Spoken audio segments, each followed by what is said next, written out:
باللہ من الشیطان الرجیم بسم اللہ الرحمن الرحیم۔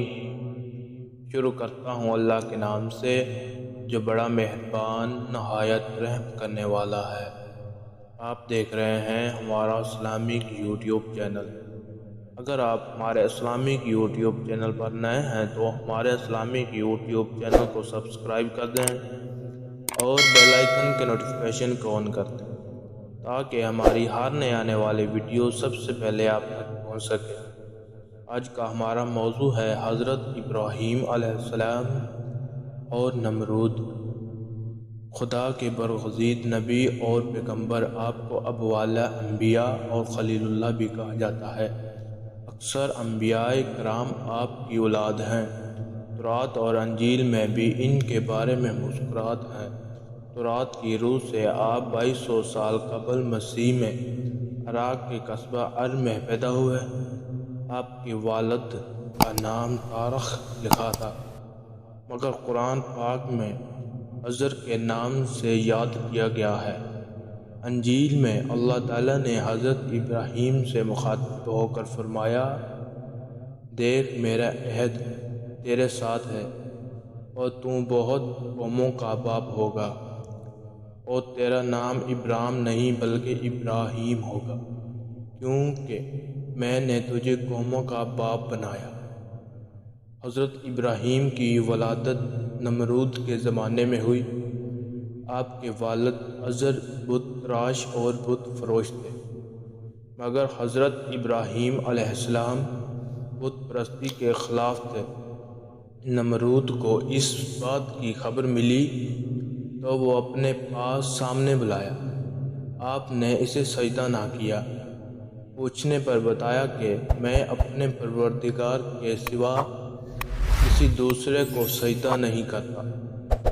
نمرود نے پوچھا، تیرا پروردگار کون ہے؟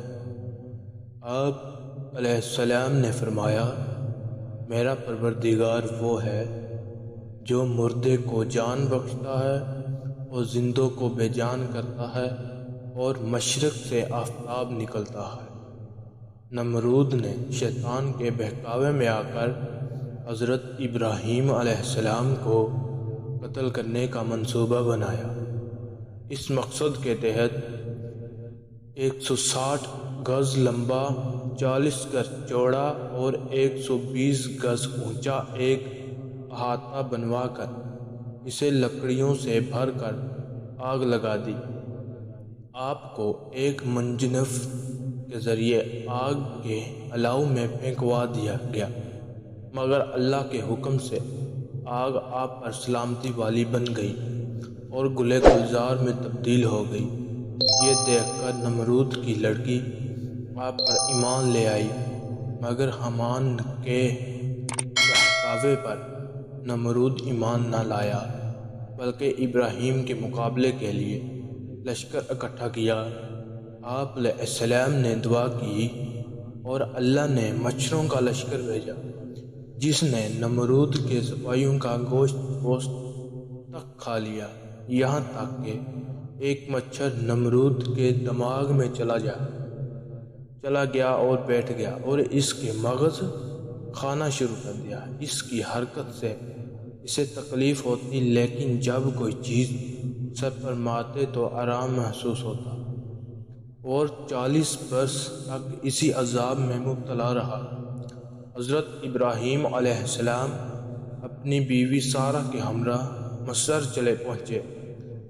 وہاں مصر کے بادشاہ فرعون نے حضرت سارہ پر دستاندازی کرنے کی 3 بار کوشش کی، مگر ہر بار آنکھیں اندھی ہو گئیں۔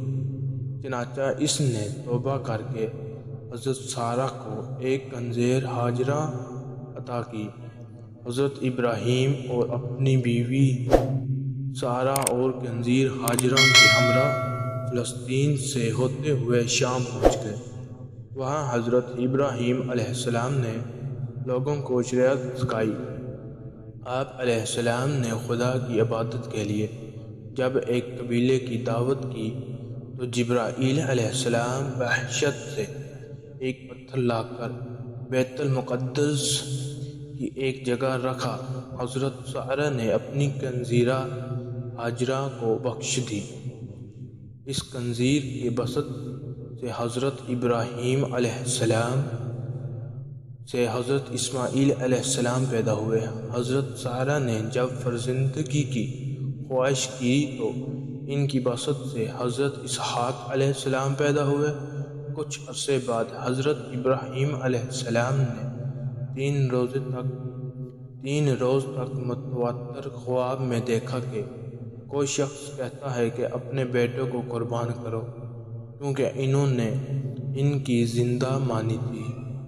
اسی طرح حضرت ابراہیم علیہ السلام نے اپنے فرزند کو خدا کی راہ میں قربان کرنے کی کوشش کی، مگر جب خلق پر چھری پھیرنی چاہتے تھے تو حکم ربانی ہوئی کہ اے ابراہیم، تو نے اپنا خواب سچا کر دیا، اب اس کے عوض ایک مینڈا ذبح کر دو۔ چنانچہ آپ نے ایک مینڈا ذبح کیا، جس کے بعد قربانی کی رسم کا آغاز ہوا۔ حضرت ابراہیم علیہ السلام کو جب تعمیر کعبہ کا حکم ہوا تو آپ نے حضرت اسماعیل علیہ السلام کے ہمراہ خانہ کعبہ کی تعمیر کی۔ حضرت سارہ کی وفات کے بعد آپ نے ایک قائی عورت سے نکاح کیا، جس سے بعد سے 6 لڑکے کی پیدائش ہوئی۔ آپ نے 200 سال کی عمر پائی۔ آپ کے قدس خلیل میں دفن کیا گیا۔ تو کیسی لگی ہماری ویڈیو کمنٹس کر کے ضرور بتائیں۔ تو ویڈیو کے آخر میں آپ سے گزارش ہے کہ اگر آپ نے ہمارا اسلامک یوٹیوب چینل ابھی تک سبسکرائب نہیں کیا تو سبسکرائب کر لیں اور بیل آئیکن کے نوٹیفیکیشن کو آن کر لیں تاکہ ہماری ہر نئے آنے والی ویڈیو سب سے پہلے آپ تک پہنچ سکیں۔ سبسکرائب کر لیں۔